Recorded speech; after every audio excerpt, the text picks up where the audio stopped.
আমার নাম হলো মোহাম্মদ মাহবুবুর রহমান বেলাল, এটা আমার এনআইডি নাম, কিন্তু বরাবরই এখানে নাম বলার সময় বেলাল নামটি বাদ দেওয়া হচ্ছে। কাইন্ডলি এটা একটু সংশোধন করে নেবেন। ধন্যবাদ মাননীয় সদস্য।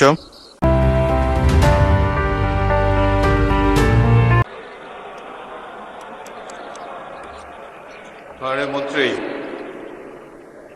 আমার মাইকো বিভ্রাটের শিকার। আপনি তো মোটামুটি বলেছেন। এটা হয়তো রেকর্ড হবে না, তবে যা বলতে চাই তা বলি। মানে স্পিকার আসছে, মানে স্পিকার শোনা যায়, শোনা যায় কিনা আমি জানি না। আগে না যাক, মানে স্পিকার কোনো অসুবিধা নাই। মন্ত্রী, মাননীয় মন্ত্রী, অ্যাম্বুলেন্স আছে, ড্রাইভার নেই, এরকম নাই নাই নাই শুনতে শুনতে আমরা খুবই ক্লান্ত। মাননীয় সদস্য, আপনাকেও ধন্যবাদ।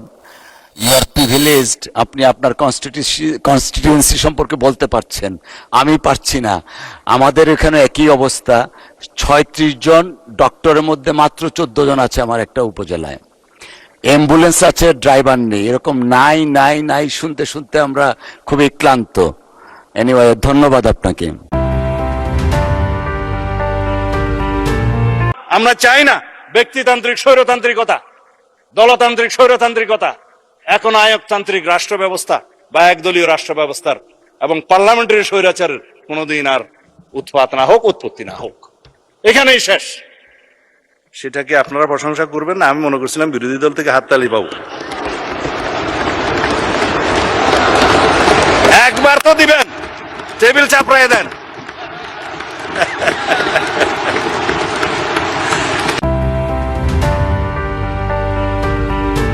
মাননীয় সংসদ সদস্য, ভালো কাজ আদায় করতে হলে মানুষের উপর কিছু প্রেশার রাখা হয়। আমার মনে হয় মিডিয়া আমাদেরকে ওই প্রেশারটাই রাখছে। আমাদের একটা হসপিটালে আইসোলেশন ওয়ার্ডের কোনো ঘাটতি নেই। আপনাকে আমি অনুরোধ করব, আপনি আমার সাথে কালকে চলেন, কোনটায় দেখবেন প্রত্যেকখানে আমাদের ব্যবস্থা করে রাখা হয়েছে মিজেলস রোগের জন্য। এবং ভেন্টিলেটর আমাদের মন্ত্রণালয়ের রেডি আছে, যখন যেখানে প্রয়োজন আমরা ভেন্টিলেটরও দিয়ে যাচ্ছি। কাজে এই ব্যাপার আপনাকে আমি নিশ্চিত করতে পারি ইনশাল্লাহ আমাদের আইসোলেশন অভাব। আপনি রাজশাহীতে খবর নেন, ওইখানেও আমরা গতকাল আলাপ করেছি, আমাদের সবকিছু রেডি আছে। দুই নম্বর যেটা বলেছেন আইসিউর কথা, দেখেন আইসিইউ ইচ্ছা করলে এক্ষুনি করা যায় না।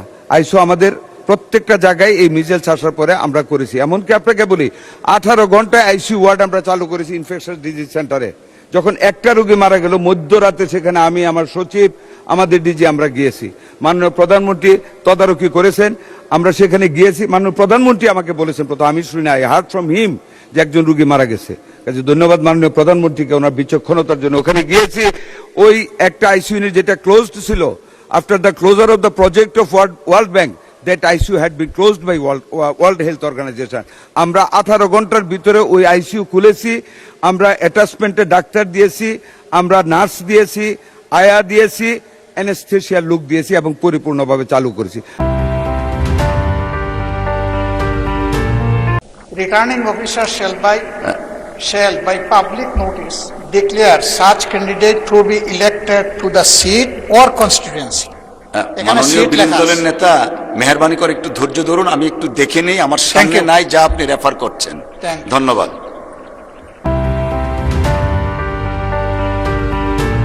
স্পিকার, আপনি তো একজন বড় লয়ার, আপনি এটা ভালো বুঝেন। আমরা তো বুঝি না। আমাদের মাননীয় আইনমন্ত্রী একজন ব্যারিস্টার, আপনারা দুইজনই barrister, you know better law than me. আমাদেরকে তো সুযোগ দিবেন, আমরা সংসদে নতুন আসছি, সেখানেও তো সময় থাকতে হবে। বিধিতে আছে কিন্তু সুযোগটা আমরা পাইলাম না, আমরা তো অধিকার বঞ্চিত হচ্ছি। মাননীয় স্পিকার, ভোটার তালিকা সংশোধন বিল 2026 পাশ হলো। আমার মনে হয় সর্বসম্মতিক্রমিত বোধহয় এই বিলটা পাশ হয়েছে। এই দিক থেকে হ্যাঁ পেয়েছিলাম নাকি? Correct me if I am রং। ধন্যবাদ। আমরা কি বলি সেটা দেখেন, তারপরে হাত তুলেন। আগে অত অধৈর্য হওয়ার দরকার নাই। মাননীয় স্পিকার, মাননীয় সদস্য, দয়া করে আপনি আপনার আসন গ্রহণ করুন। You will be given the opportunity, please take your seat. 2 minute দিলে ভালো লাগতো, কিন্তু দিলে আবার অনেকেই ভাবতো একই জেলার মানুষ, আমি হয়তো ফেভার করছি, এই জন্য 1 মিনিট দিলাম।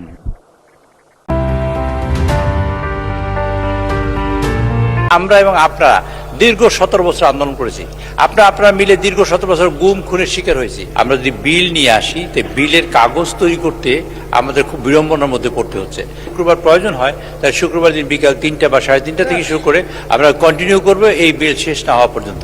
আপনার মাধ্যমে অত্যন্ত বিনয়ের সাথে আমি সকল মাননীয় সংসদ সদস্যদের দৃষ্টি আকর্ষণ করতে চাই এভাবে যে আমরা 133টা অধ্যাদেশ পেয়েছি।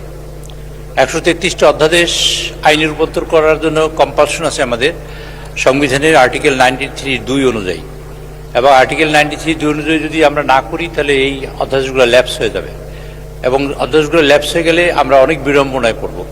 সে কারণে মাননীয় স্পিকার, আপনার মাধ্যমে আমি সকলকে অবগত করতে চাই যে আমাদের সময়ের স্বল্পতার কারণে আজকে আমরা অনেকগুলো সিদ্ধান্ত নিতে হয়েছে। আজকে মাননীয় বিরোধী দলীয় নেতা, মাননীয় বিরোধী দলীয় চিফ হুইপ তারা উপস্থিত ছিলেন, এবং আমাদের ডক্টর আজহার ভাই আজহার সাহেব তিনিও মাননীয় সদস্য, তিনিও উপস্থিত ছিলেন, এবং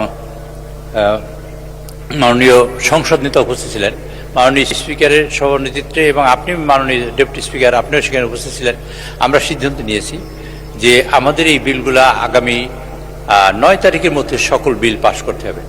সমস্যা দেখা দিয়েছে এখানে 133টা বিলের, আমরা যদি বিল নিয়ে আসি, তো বিলের কাগজ তৈরি করতে আমাদের খুব বিড়ম্বনার মধ্যে পড়তে হবে।